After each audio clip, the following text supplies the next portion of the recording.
Now, if you be asking yourself why you're looking at something that doesn't look like the games that you've been seeing, this is the OG version, the original game ending point for Devil's Towers. And it is kind of rotated, so let's get the north in the right direction. There's your two bodies of water that you should know. And of course the growth was different because the industries do spawn in different spots. But you can see that the Devil's Towers were in the OG spots that you saw. The communities, once we turn the names back on, are indeed pretty much the same communities. So it is the same map. The communities are in the same places, just slightly different growth patterns. Turn those signs off so we can take a peek. Mallowfield Knot did get cleaned up in that game towards the end,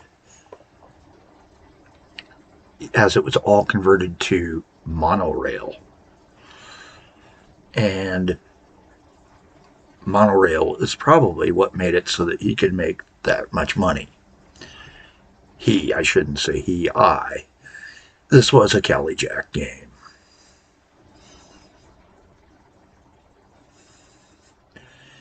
Before Kelly Jack learned how to change his player name from human player. But that's what it is. It's 21 SNS. I mean, come on up here and you'll see those signs when we go into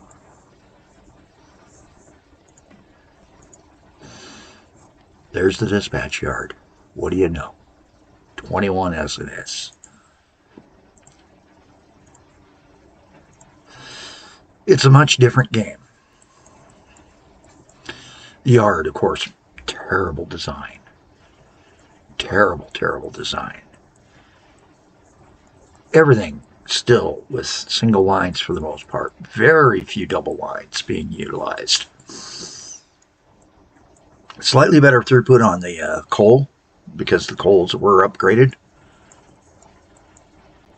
But still, an awful lot of bridges, high rises, things like that cost money. But somehow or another, in this game, 5.1 million. Call it 5.2. Let's be honest. That's 5.196, 5.2. You know, you're complaining about $4,000. Yeah.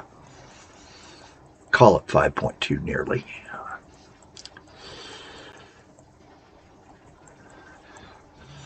Much better design as far as everything else, but still.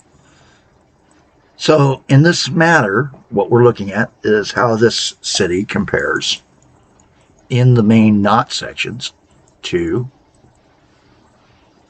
the Mallowfield knots, to other spots. So the chaos, I would say, much greater in the chaos game. Max succeeded on his chaos.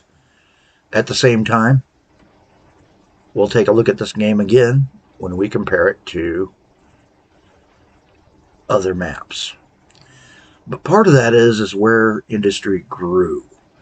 Max got a much more core-centric growth pattern to his industries than occurred in this game. Little bit more spread out. Slightly different positionings, slightly different changes. And yet, many things remained the same. Inherited from this game into Max's game.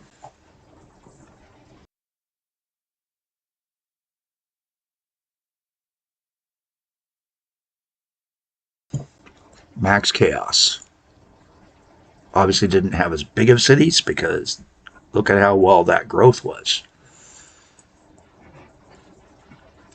Max Chaos was using much better trains, but still couldn't catch up.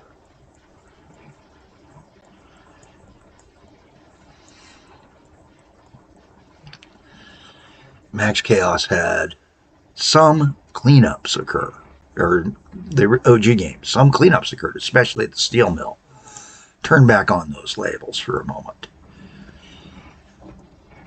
Much better flow-in designs. Changes that made the game function much better.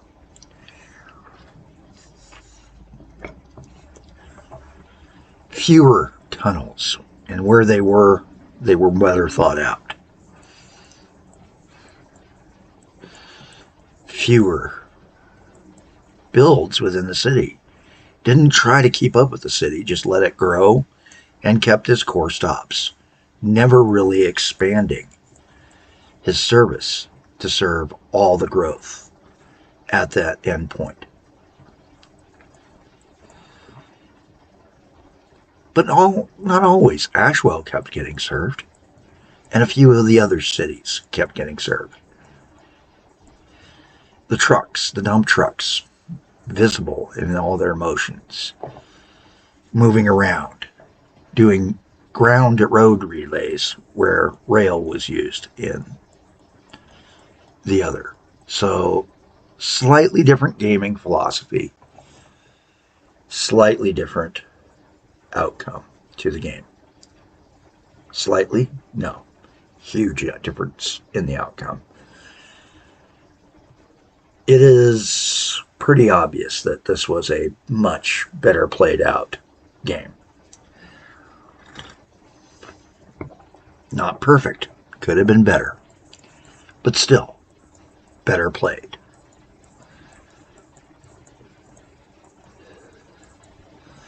Obviously had set up to take and begin doing a core line double up. Was starting to utilize slightly different designs at certain stations. Much more use of the exterior buildings, the extraneous buildings, the add-on buildings, to prevent need for as much or as many lines. Slightly better power supply distribution, but not anywhere near perfect. Could definitely have been a different run setup. Very few use of the bridges and underline or underground wire. All surface. How did that financially play out? Well, for the power lines, he was making money. Hadn't been for a long time, and then about 4 years before the end of the game, 5 years, call it, 6, he broke a profit in 2020. 2025, of course, he was still negative, but that's because it's January 6th, and he just took that hit and was slowly eliminating it. Monthly, look at that. Well above, and stayed above every month in his electrical distribution. Much better in his designs, in his way of working the power. Closer designs, closer in designs, less clutter. The few spots where there is clutter, the disaster spots, still exist. There's still got chaos of using just one line for every line. So one set of rails for every line. But he didn't do one set of roads for every line. So the chaos,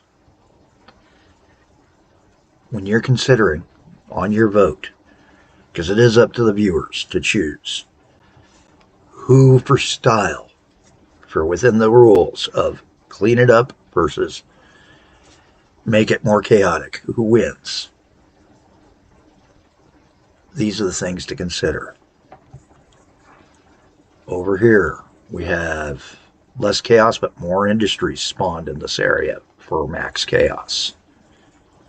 Max Chaos got considerably more industries to grow. Another thing to look at that Max needs to take and have pointed out for him, not served. So the parabolics were served and should have been noted that, but that's something wasn't being done at that time.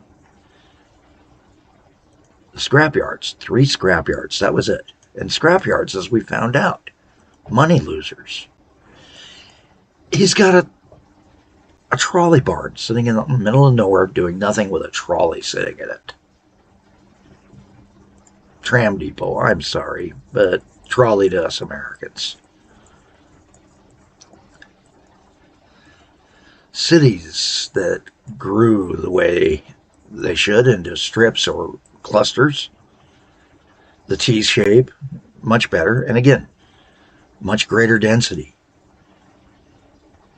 Higher density that gave a very good flow on those buses for how much was being used on the buses. The vehicles used. Well, looking at it, he was still running Icaruses at a point when everybody else was doing it. He's running Icaruses and for the most part not losing money. That's interesting. That's very interesting. Never had any of the H-Trans buses, the megahertz buses, I should say. Very better thought out. We won't need to look at the goods list, but the city list tells us a lot.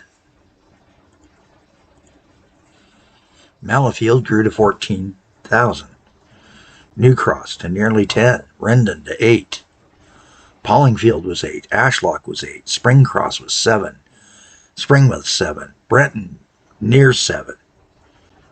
And yet Max exceeded those levels in a sense in some cities.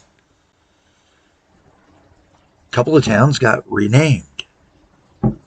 Wellesley and Pittston. Where are they? Well, let's take a step out to them. Wellesley, we called it Rooster's Perch. And Barcrux.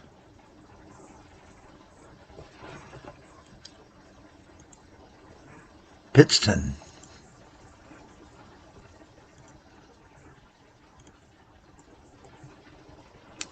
Pittston's a little town out in the middle of nowhere.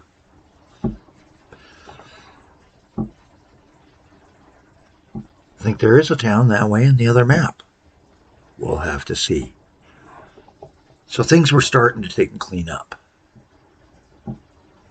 But where all did he go wrong?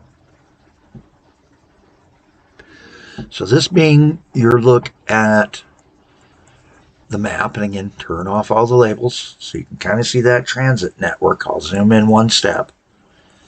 This was the clutter that we were still complaining about. Some of it is true clutter. Some of it is just, that's the way you had to do it. Even the Fix-It game has some chaos in it because of how industry grew and never getting a chance to establish certain things. Like a central yard, like a central dispatch.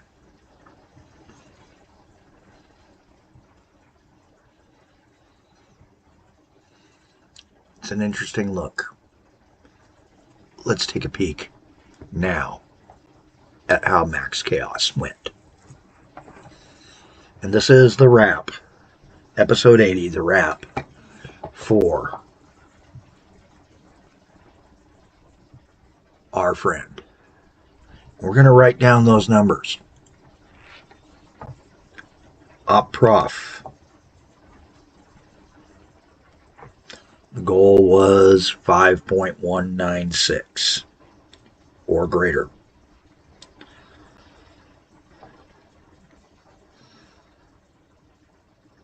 To be less than what he had. Count balance. 124.3 million. Assets. 1.5 million.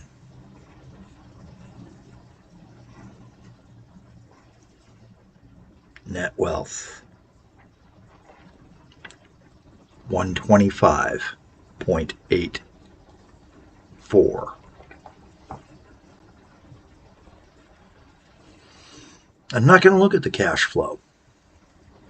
I'm not going to look at anything else. So the question comes down to, did he do it with the style, and did he win the chaos versus the fix-it cleanup? We'll take a peek next at the finale of the Extended Worlds. But first, I want to do a little save here. After I see if I already saved it. Nope, I didn't. I did not have the base map save.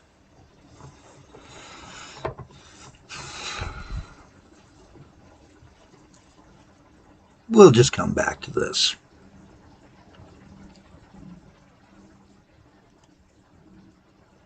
The Chaos game. Considerably more chaos. The Malifield not only being never untied, but made even worse in its own ways.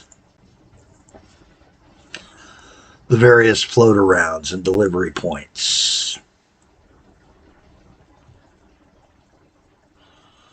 All leading to that one end game point. Excessive use of tunnels, the bridges. Communities that didn't grow. Malifield. Hey, let's take a peek here. What did we say was the big city? Was Malifield. Didn't make the size. Next size down. 3,000? Not the near 10? Not the 9s? Doesn't look so good, does it? That's city growth. Let's go back to cities. 9, 8, 7, 7. So that's close. 7, close. 6, close. 6, close. So the cities were close, but Malifield never grew. But his smallest city was 2,700, not in the hundreds. So, did the chaos promote better growth? That's a question for you to take into consideration when you vote. And you will get a vote starting Sunday after we close the current poll.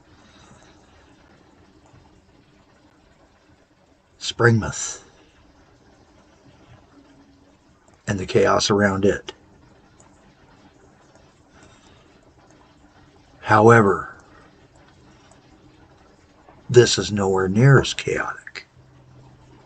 Close in, it never got as chaotic. Out here, much more chaotic.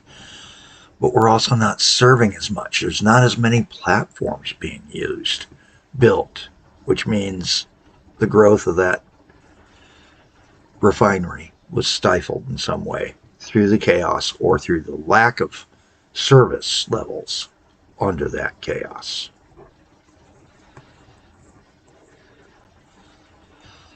Rendon with the airport.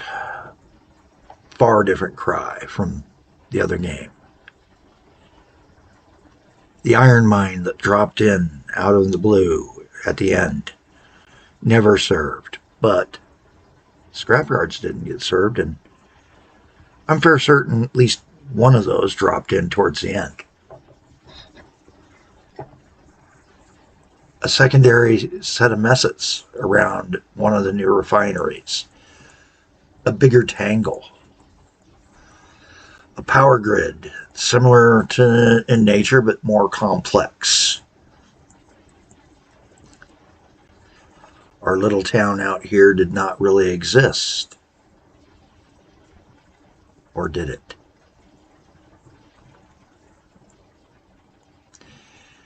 Each of these is the various types of chaos that came into the game.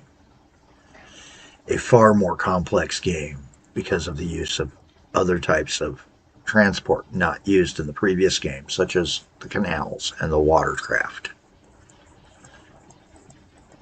I'm not making the case, I'm putting forward the facts, guys. Considerably more spacing, not as chaotic, but at the same time, chaotic in its own way. More was done by rail, which meant single line service. Road was allowed to use existing roads, which is why he may have been more profitable. Doing it all by rail proved less profitable. Even